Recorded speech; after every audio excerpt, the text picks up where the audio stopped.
That took a long time to go live. A minute, my phone is lagging. Anyways, I just basically came on here to show you guys my new TV I got today. It's a Samsung.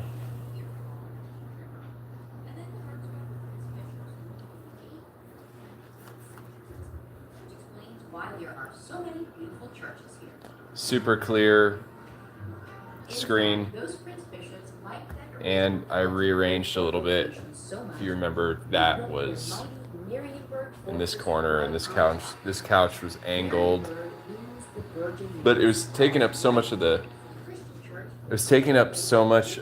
the living room with the angled couch. I mean, I guess it looked stylish, but now I just have basically my living room is cleared up. And I mean, it's great for like laying down and watching TV. It's ultimate.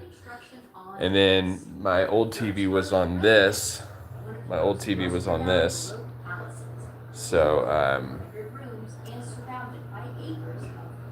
so I basically, obviously this TV would not fit on this. So I took the old TV off, and then I thought I would put this there because it literally fits perfectly. And this is just there for now, even though it won't be for too long because it does not fit at all the color theme of brown and silver in the marble top because it's green. You can't really see it in the light.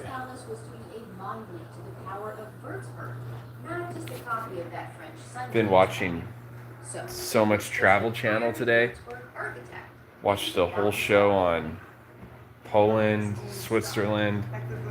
Just incredible history, and that's definitely, probably my favorite topic for sure. Is history, absolutely. And I've been to London a few times.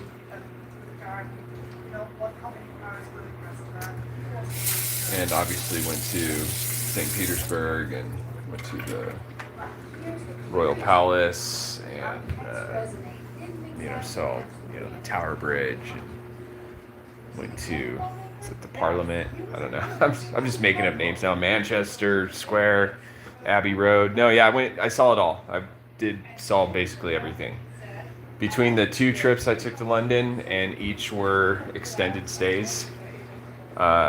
One was 6 weeks and the other one was 4 weeks. I pretty much saw it all.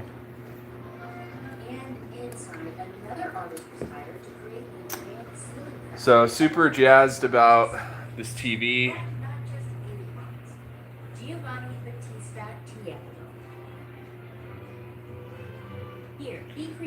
I mean, it just really...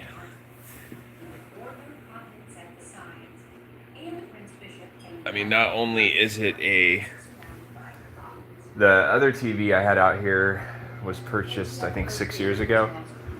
It'd be more like a TV for a dorm room for a college or something, or a bedroom.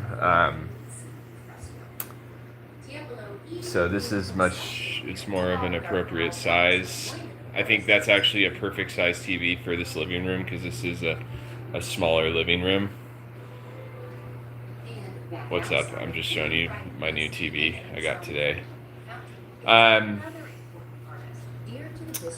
think it's literally a perfect size TV for this living room. Absolutely. Move some furniture around. These chairs are dope. I mean, so this place is really coming along. And the fact that it's in the middle of the country, I mean, how comfortable, for lack of better words, can you get living out here? So it's just nice. So I'm a musician. I'm a songwriter. I've been a musician and a songwriter for 30 years. I'm 40 years old. My first band was when I was 12 years old. Was playing concerts, was touring the country by the time I was 15. Already released 3 albums by the time I was 16. So been doing this for a while, but the game has changed. for lack of better words. It's just back in the day, it was all about concerts, t-shirts, selling t-shirts, making flyers for your concert, paying a lot of money to go record somewhere, selling CDs at your shows, and it's kind of slowly like climbing your way up from like opening to playing right before the headliner, and then eventually we got to the point where we headlined the showcase in Corona. It took years to get to that point. Packed out the showcase. Headlined Chain Reaction in Anaheim. Used to be called Public Storage. So, anyways, but back in those days, you were basically limited to the area you were playing in, unless you're like super big band and you had TV promotions and did world tours and you were on the radio, then yeah, I mean, the sky was the limit. You could get pretty big. But as far as if you were just like an underground punk rock band like we were, I mean, you could only get so big in the area you lived in, which we lived in Orange County. But we got pretty much, for teenagers, we got as big as you could possibly get for just local kids in Orange County playing like grimy punk rock music. I think what did help is we were technically a Christian band and we played in the Christian circuit, and there's just a lot more support in the Christian community, a lot more opportunities to play shows. It was like a scene that had like a cause, so there was like more hype.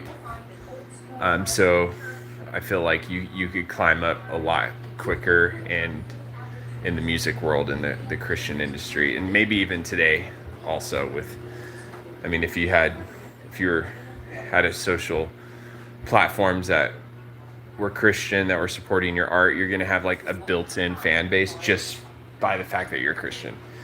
But now I play secular music, so it's impossible to make everybody happy, which is why most secular musicians will never touch on politics or all the fucking shit I touch on all the time on social platforms. So I lose followers as fast as I gain them, but I don't, honestly don't really give a shit. I'm not gonna, try to win everybody over by being like this perfect, neutral, general public figure. Like so many of our celebrities that say like the perfect little thing that everybody agrees with, it's like, oh my God, that's so fucking smart. I'm just never gonna be like that. If anything, I'll probably just abandon all social platforms and still have all my viewpoints, but you just won't hear about them. That's probably more likely. So anyways, my album is, I'm pacing. I know I pace all the time. I've been doing that since I was a kid. So my album, notice the hand, it's getting intense. My album, Dark Country, is dropping on March 6th. It's a 9-song album. It's the second full-length album I've published under just like my name, not like part of a band or anything, or a group or whatever. So anyways, last year I did physical copies. This year I'm doing Dark Country, but I did put out a lot of singles and some EPs like in the mix. So anyways, Dark Country's cool. Dark Country's super vibey. I mean, I put a lot of hours in it, but it's not because kind of I got this new computer, an Apple iMac, all in one. So it's kind of a lot of the hours I put in that were also a lot of just figuring stuff out. Let me show you.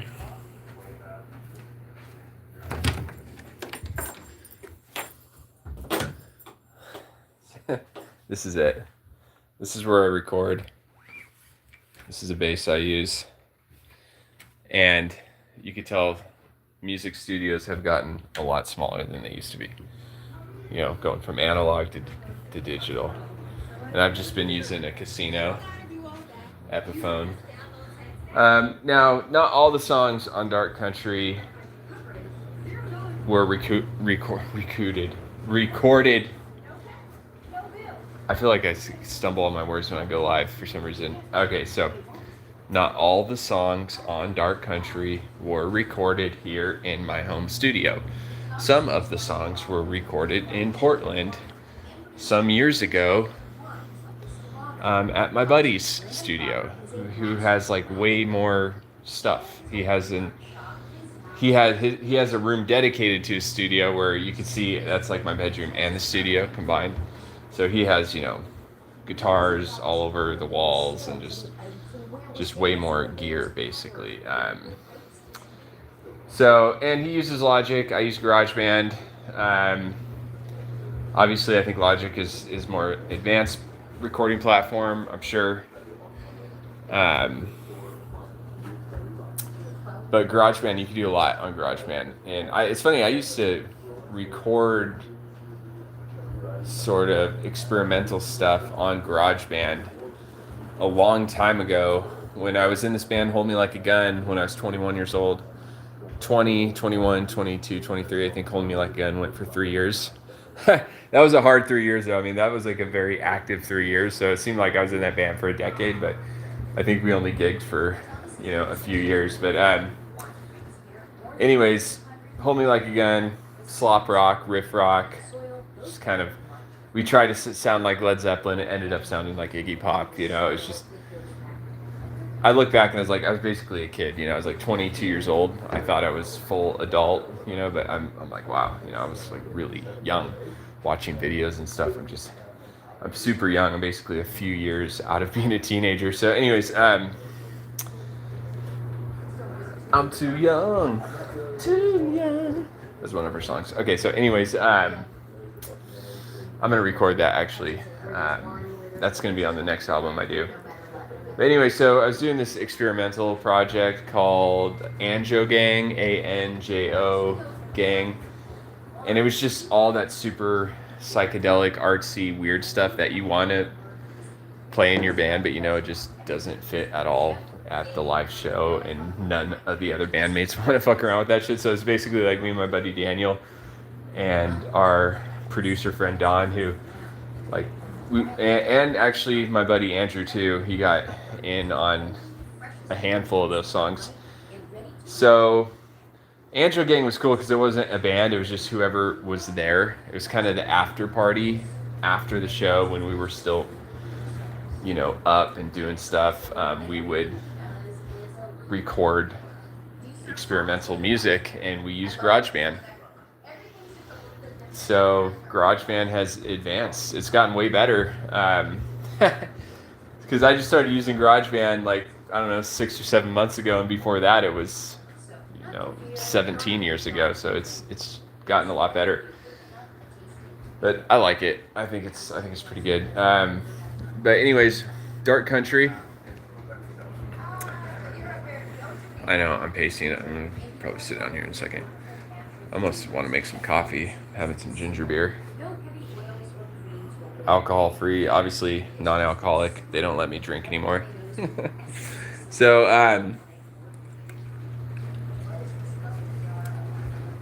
that's one of the reasons I have a bunch of nice stuff is I don't drink. But anyways, I don't drink alcohol. I drink liquids. I'm human. So I have to drink some beverages, but I don't drink alcoholic beverages. I've had enough of that. Now, I do other stuff, like coffee. But anyway, so let's see.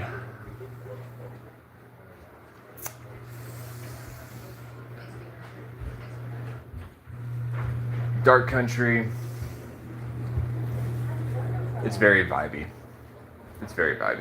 It's a collective work. It's a little bit of a life's work because some of the songs on Dark Country I wrote 10, 12 years ago. Other songs I wrote 20 years ago. And then there's other songs on Dark Country that I wrote 3 months ago. And then I finished up. That's funny, the first song on Dark Country and the last song on Dark Country are instrumentals. So the first and the ninth song are instrumentals. And those were the last songs I did for the album. So it's very vibey. I mean, I wouldn't say it's soundtrack music, but the first and the first song and the ninth song does seem like something that would be either like, especially the last song, Mars and Sun, you think you would hear that like on the credits of a movie at the end of the movie, or used for some workout content. The first song sounds like it would be in some like pseudoscience fiction movie. They're like entering into, the what is it, the realm of another planet or something. It's just intense. Something that you would hear on, I don't know, Blade Runner or Fifth Element. Atmosphere, that's the word I was looking for. So, and then there's singer-songwriter stuff, on Dark Country. Absolutely, there's singer-songwriter stuff, and then there's just straight out, rock. The song that is the most Hold Me Like a Gun vibe on Dark Country would be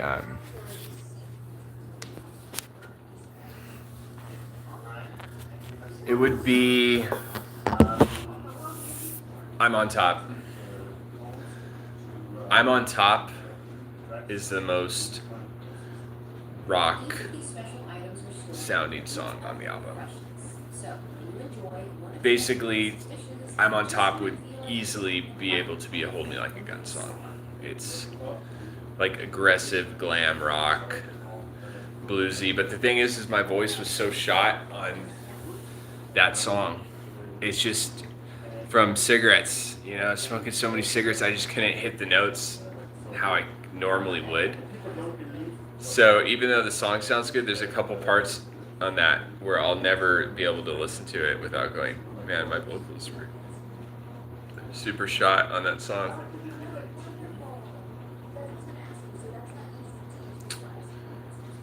But I like Dark Country a lot because it's very much in theme. It's not just an album, it's a very in theme album, and how the songs are ordered are very, very appropriate to, the overall impact of how the album is supposed to be experienced. I almost said so in the TV, she's all so, right before I was going to say so.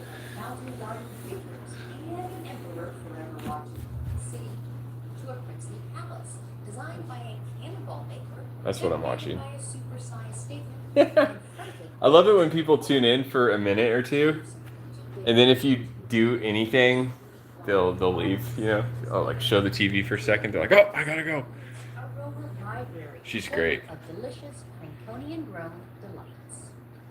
Franconia has so much to be curious about. So, anyways, you're welcome. Thank you for having us. So, Dark Country is available for pre-order.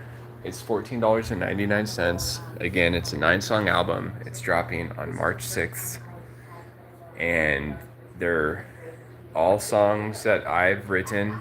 3 of the songs do have a collab though, which is nice. It's fun for me, and I think for other people that it's not just all, it's like me playing drums, me playing bass, me playing guitar, me playing keyboards, me doing the background vocals, me, it's a lot to do. So anyways, 3 of the songs are engineered by my buddy, meaning he mixed them and everything, and he did drums, he did keys, he did other stuff, some backing vocals and stuff. So those 3 songs are going to sound the most professional because he's just better at that stuff than I am. He's more techie.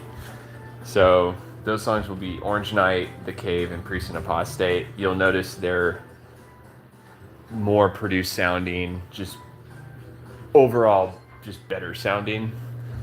But the other songs sound really good too, but might have more of a amateur live sound, except the last song. The last song sounds fat. I'm sorry, but Mars and Sun, like, that is the ultimate cruising song. I even listen to that song when I'm driving around. makes you just want to drive. Drive focused. Drive focused. The two drive focused. See how ADHD I am? I'll just start playing with my shadows. Just playing with my shadows right away. It's psychedelic, bro. I'm vibing on this album. It sounds dark and mysterious.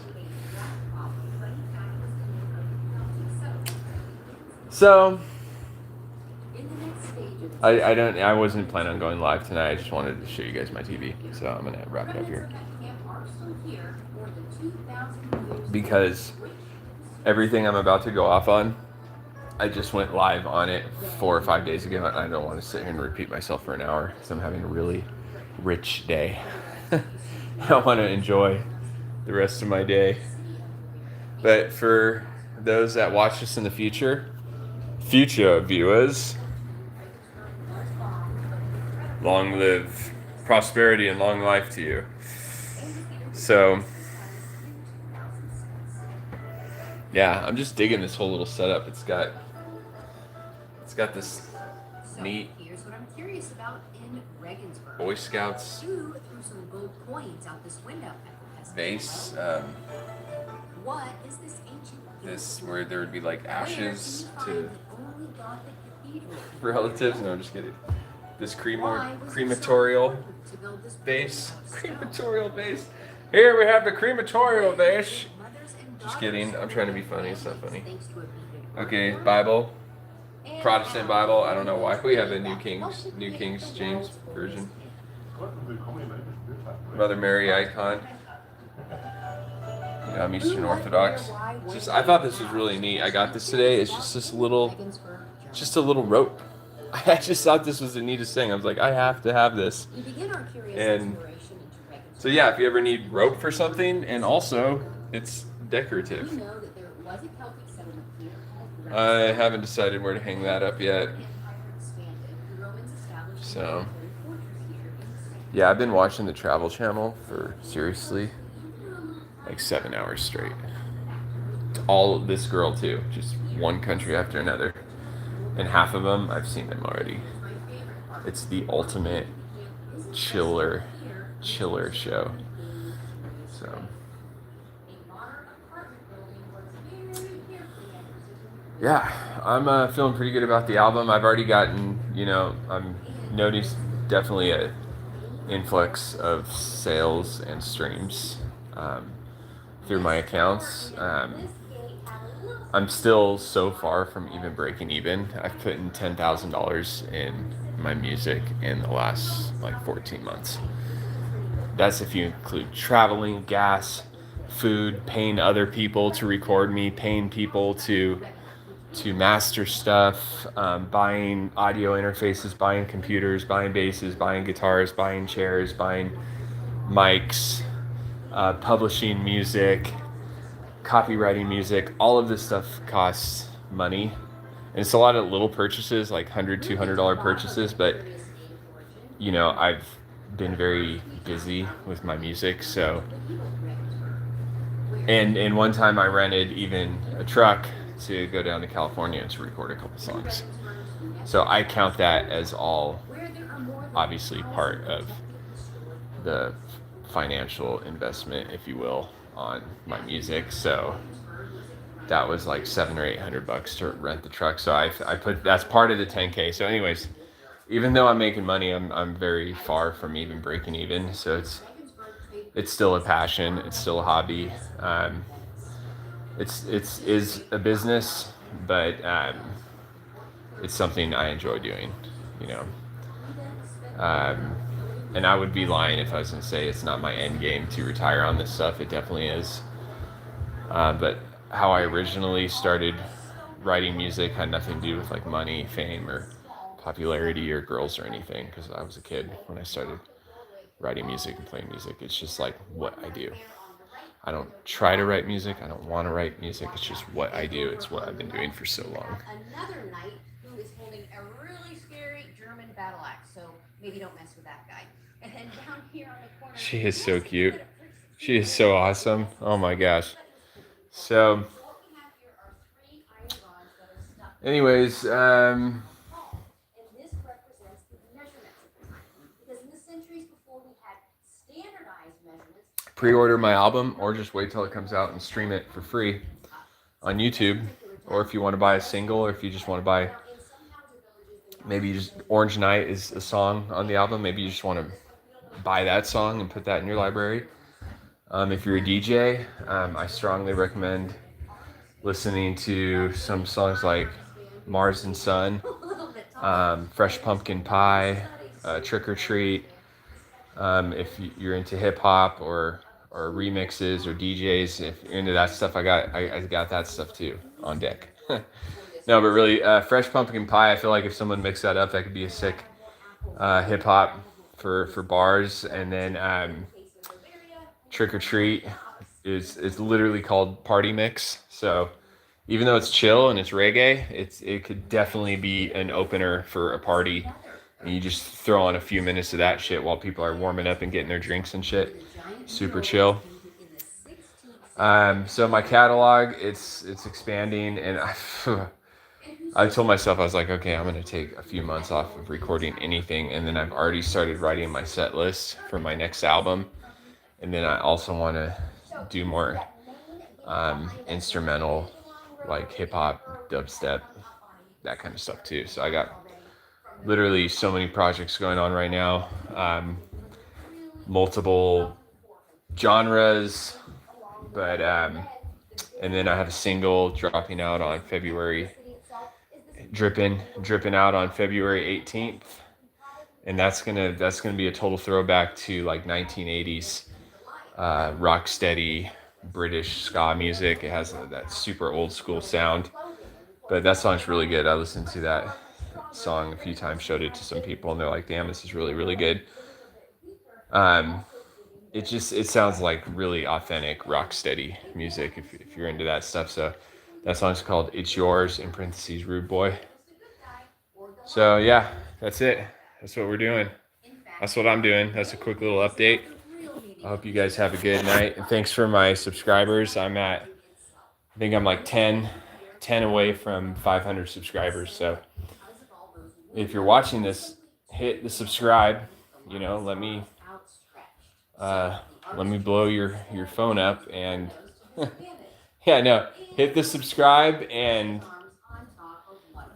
let's get, my goal is 1,000 subscribers on YouTube. I'm being realistic. I'm a 40-year-old dude. Nobody wants to follow a 40-year-old dude around, and I could probably do like thought out content and go see things and do stuff like how she's doing and travel and make it all professional and stuff.